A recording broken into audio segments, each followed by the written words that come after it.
My name is Sydney and welcome back to a Vertical Ledge booth flip. Today we are working with Specialty Decaf Roasters Talking Crow out of Silton, Washington, and I'm so excited to show you their original booth. They used 3 really massive tables and were really unhappy. Let's see what we do. I'm really excited to do booth because you have come to our house and seen the start of Vertical Ledge. I mean, granted, we were like year in at that point, but we were just kind of ramping it up. I'm really excited because I think that, so tell me a little bit about your main frustration points. The hard part for us is that we have so many single origins of coffee and we feel like we only put one out of each. It's not like we have lots of the same thing, but yeah, in order for someone to see the variety and the selection that they have of all the decaf coffees, they need to see Something, you know, you're saying it's like really busy, and while I don't see the coffee bogs as being busy, I see a lot of different other things as being busy. So, right, like for instance, you have checkers here, you have waves here on the tablecloths, then you've got wood accent, and you've got a lot of white because your brand is naturally white, but then you also have burlap because coffee, right? So you have like a lot of things going on at your booth. Even though it might not seem like that much, every little thing either adds or subtracts from the overall booth and the presentation of the brand and the products and the perceived value of a product. Someone might walk up to this and think, okay, this isn't going to be that great because they're using a funny wavy tablecloth, right? Which shouldn't have value on your product without them actually tasting it, but it does from the perceived eye, from someone just passing by. That's the other trick, is storage of all the stuff.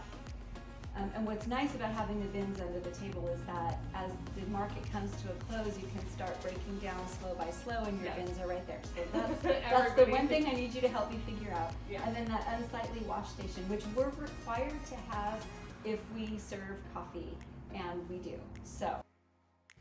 All right, so here we are flipping her booth, and now I'm going to show a couple side-by-side videos of what it looks like before and after. On the left you have the after, on the right you have the before, side by side.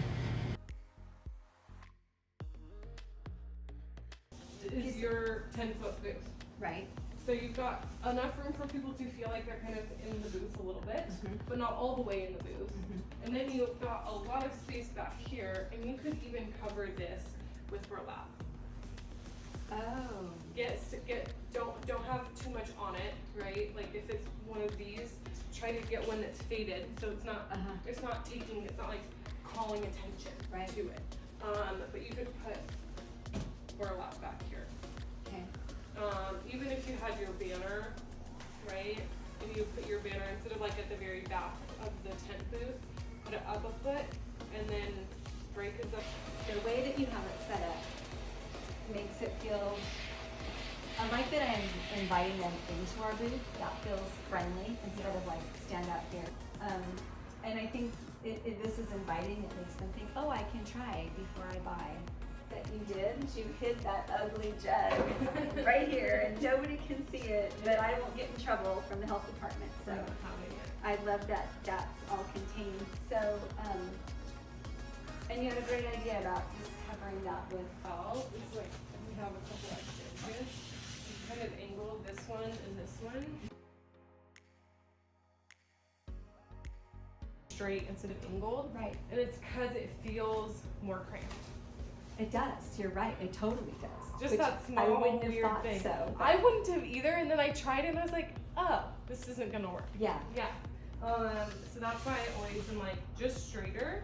Because what'll end up happening is you have now like a flow. Like, you know when you walk into Starbucks and you like go to the checkout counter and you're like next to all the merch and you're like, obviously you buy something you don't need, or you buy coffee, right? And you're also waiting for your coffee and then you go check out.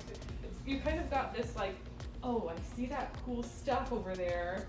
I want to come see the stuff. First of all, it looks cool. Like, matte.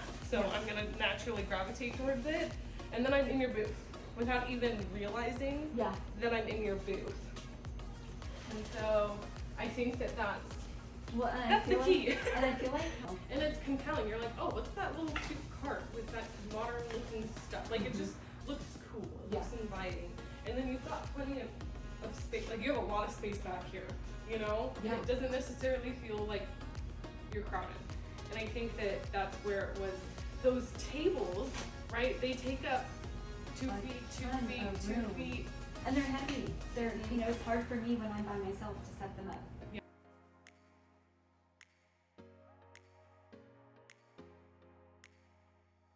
Really well here. I really like how it ties in with the wood. I was like, okay, we might not, we don't want to go completely away from your brand. Like if it's kind of like a homey, kind of more country feel, this wood already says I'm not country.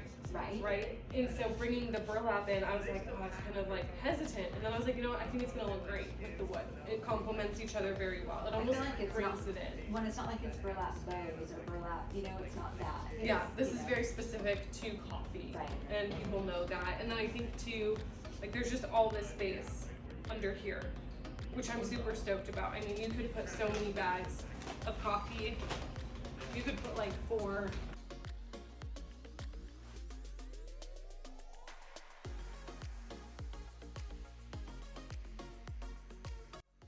So here we had the flow and movement throughout her booth. We felt it was a very natural, easy flow for not only her, but also, most importantly, her customers.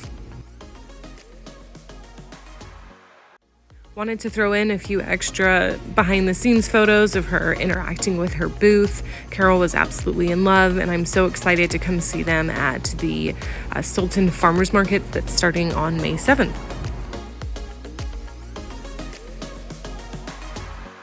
I can't wait to bring you another booth flip at the beginning of May. Stay tuned. See you later.